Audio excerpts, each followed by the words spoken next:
Bagby, Delegate Darrell Barnes, the chair of the Legislative Black Caucus of Maryland, and Representative Nicole Collier, chair of the Texas Legislative Black Caucus. Today, we are standing before the Katie Waller Barrett Library.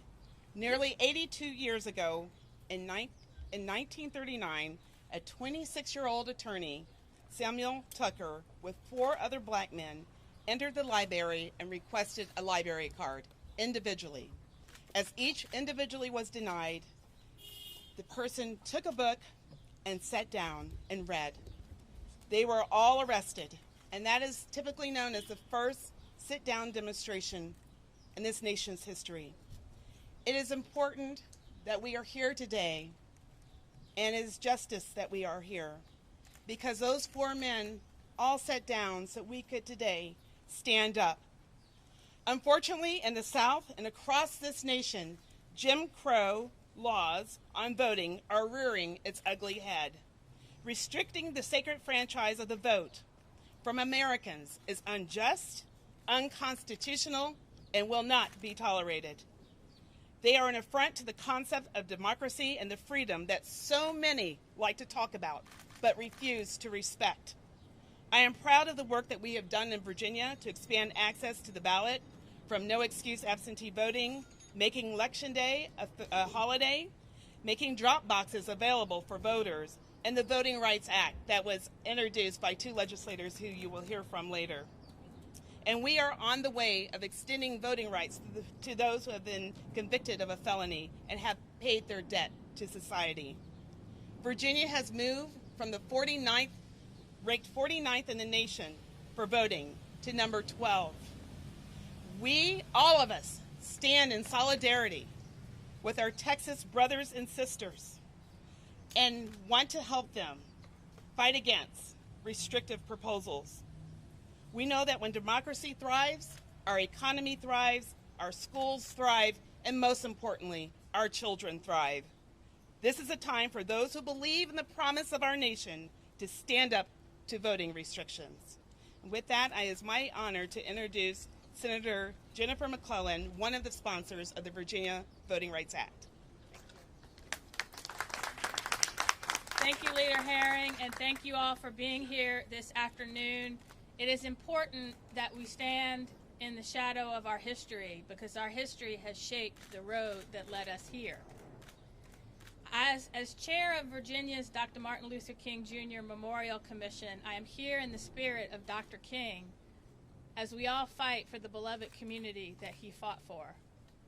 As we approach the 1-year anniversary of the death of John Lewis, I'm reminded of his words that he wrote, that democracy is not a state. It is an act that requires each generation to do its part to achieve the beloved community that he and Dr. King fought for. Every one of us here behind this podium can tell a story of the generations before us who fought voter suppression, who fought segregation, who fought discrimination. In my own family, it was my great-grandfather in Alabama in 1902 who had to take a literacy test and find 3 white men to vouch for him to be able to keep the right to vote that he gained during Reconstruction. My grandfather, my father, in Nashville, Tennessee, having to pay poll taxes.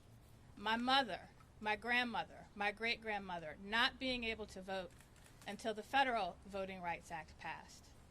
Each one of us can tell a similar story, which is why for each one of us, the right to vote is sacred. In a democracy that is by, of, and for the people, our vote is our power.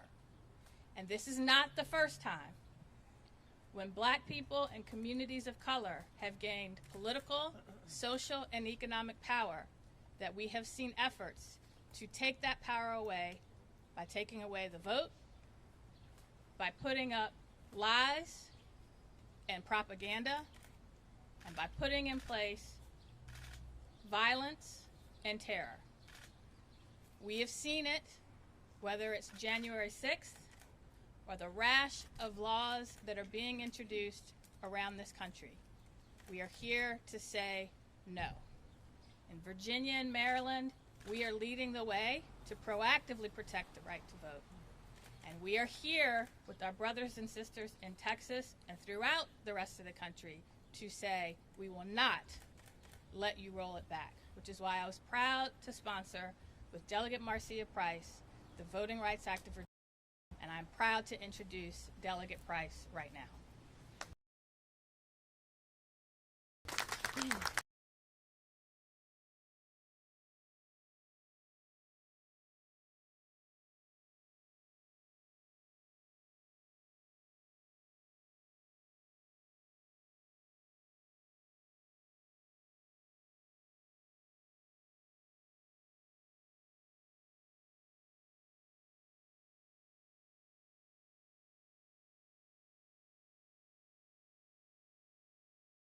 Historic progress and gains, including the Voting Rights Act of Virginia. But there are two things we must realize. One, I'm old enough to remember in 2019 and all of the years previous of the Republican majority that each one of the Black Caucus's members' voting elections bills were killed summarily while they ushered in voter suppression and used unconstitutional racial gerrymandering to dilute Black Virginians' votes. I'm also old enough to remember in just 2019 that in 2021, that not one of the Republicans supported the Voting Rights Act of Virginia. And if it had not been for us taking over in 2020, we would be like our brothers and sisters in Texas. Number two, it was the work of organizers, advocates, voters, and legislators together that got this work done here in Virginia, and we have to fight like hell to protect it, or it will be rolled back with more. You know, sometimes our friends need proof in order to believe that our struggles are real. Well, we have seen the states ban giving food and water to human beings waiting to exercise their right to vote. We have seen emboldening partisan poll watchers to intimidate voters while they're trying to vote.